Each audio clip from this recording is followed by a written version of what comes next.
So I called Reg because this is a little disappointing day. It's time to dig your garlic, and I've had 2 years of successes, and this is my 3rd year to grow garlic, and this year hasn't been successful. So I was in here digging them up, and you know, this is like one little bulb, but I'll show you what I ended up with. I planted them in October last year. They were doing beautiful. And come December, right before Christmas, I may have a little picture of what they look like in December. They were up. The little green tops look like little onions, probably up 6 to 8 inches. And then over Christmas, as you remember, here in West Virginia or the whole East Coast, I can't remember how that cold week. Below zero. We were 20 below zero, and it was the whole weekend, Friday, Saturday, Sunday. I remember that because our cat was missing. Anyhow, after that happened, I came out, and a few days later, you can see those little green tops fall to the ground. And I looked online. It said, if you have a cold wave like that, that can happen, but they'll probably bounce right back. And I was hopeful. And then it wasn't more than maybe a month later, we had another cold snap of 0 degrees and below. And I'll show you my harvest. My testimony is they didn't survive. But what I'll do next year, because I'm going to I plant mine in October, harvest in July. And as I've said, the last 2 years, I've always had enough bulbs to where we just had our last bulbs last week or the end of June. This is July now, but it must have been the last week of June. I brought up our last bulbs or heads of garlic. And so this was just a fluke thing. And I know next year I will cover my garlic rows because I only planned about 40 to 50 bulbs to get us through the year. And I'll just give them a little extra cover. I think that was the culprit. But anyhow, the rest of the garden is looking great. And I'll show you the bulbs when I get out of the garden back here. But back here, everything's doing great. This is this Amish Gold tomato. It's a 90 to 100 day tomato. This is going to get 6 feet tall, maybe 5 feet, 6 feet tall. You can see blooms. And this I started from seed thanks to Ann. Oh, there are tomatoes. Yeah, down. Daggone, I see them now, Reg. Yeah. And these will get 3 to 4 inches around, and they're supposed to be the best slicing tomato for tomato sandwiches. That makes me happy. I also have a little sun gold tomato in here that I started from seed. It's doing all right. A yellow sun gold. It's doing all right, but boy, do we have successes as we go on up on the deck. Inside here is Aunt Molly's. This is called Aunt Molly's ground cherry tomatoes. And again, Anne, who gave me the seeds for the Amish Gold, gave me the seeds for these beautiful, I've never eaten them, Aunt Molly's in the back there too. Aunt Molly's ground cherries. You can see they're forming their little husks, and inside of that will be what they call the tomato, but it's a sweet tomato, sweet fruit that they make jams and pies out of. So, or you can just eat them. So I'm excited, and you'll know what to harvest them when their casings, these beautiful little green casings, turn brown and the fruit will drop out. So I'm looking forward to that. I have just a little sweet banana pepper, and they're producing, which is great. I could probably pick the one. Then I also have, now I bet this isn't doing as well as it could be because of the sun gold tomato, but I have just a bell pepper tomato plant, but it produces, I think it's what I read is 90 to 125. So late August, first September, these other 2 plants will produce. The Swiss chard right in front, we keep cutting this and eating this. We're going to have beans and greens, not tonight, hopefully tomorrow. Love our beans and greens. I love Swiss chard more than kale. It has a much sweeter taste. Yeah, these are all volunteer cosmos. When you have a small garden, you just have to make your way through.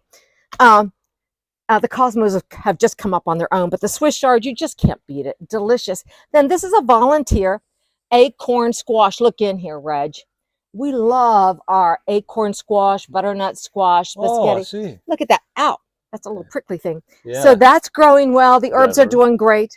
What? Did it hurt? Just a little.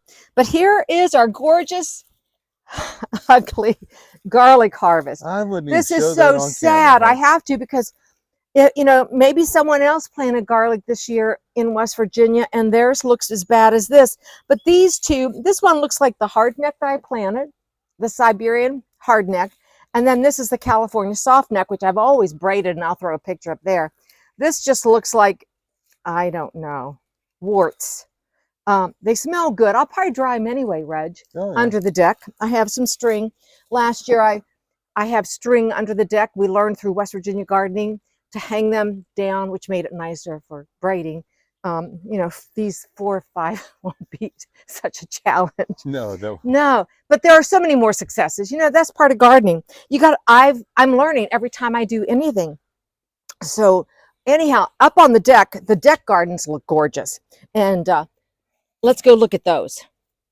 The experiment with these yellow sun gold tomatoes that I started from seed is to see which is producing better, whether they're in pots or in the ground. Let me tell you, the flavor on these little yellow sun golds, if you don't rush them, they're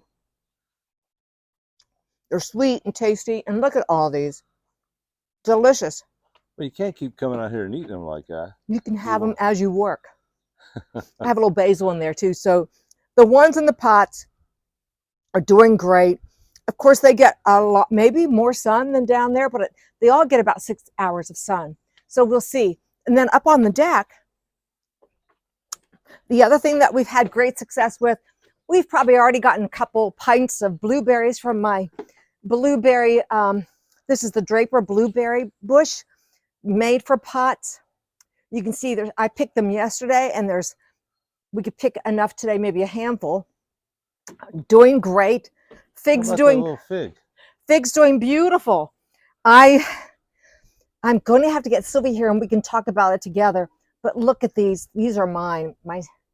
I told Lisa that I get the first fruits when they ripen. But up here, I love your pepper plant is beautiful. We're going to pickle these in some vinegar with a little bit of garlic. They're ready to, I've eaten them when they're of all colors. But the red, isn't that beautiful? I told Reggie this morning, I don't think I want to pick them because they look so pretty on the plant. It's like a little flower or something. I know, but they're going to get put in a little pint jar and pickled because their flavor is delicious and a little bit of heat, but it doesn't last long. Another sun gold tomato up here, easy to get to from the kitchen. Our wonderful cucumber plant. It is unbelievable. Look at all the cucumbers developing here and here, almost ready to harvest. We get a couple a day. And I read that you can get a little mildew on the plants. It doesn't hurt the plant. This is not unusual either from either heat. I'm not really overwatering. They take a lot of water. We got to water them every day or they get a little limp. But let me tell you, these snacker cucumbers, they produce. They're all over the place. I come in, if this is really ugly to me, I just cut it off. I don't like to see ugly up here on the deck. Our granddaughter was here a month or so ago, and every day she'd come out and measure the cucumber. Because I told her they had to be at least 6 inches long, and she'd bring her little measuring tape out. I just love watching her do that. She loved it.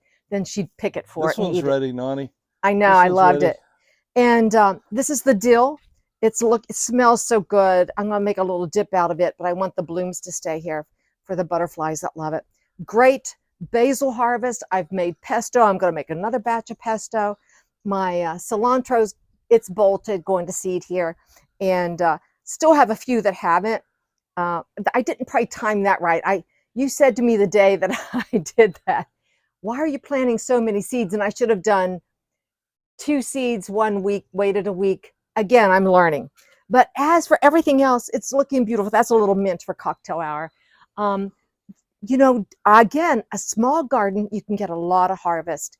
And it's fun to try pots in a little part of your garden and see what does well. But you don't want to give up on any of it because that garlic is a disappointment. But they sell it every day at grocery stores. And I hate to buy it, but I know next year I'll probably have success. But that's an update on the vegetable gardens. And we will probably give you another one late August, September to see the peppers and what else has been successful. Yeah, no disappointments from here on out, right? I don't think so. I don't think so either. Hey, thanks for watching Gardening on the Westfork. We'll see you in the next one. Bye.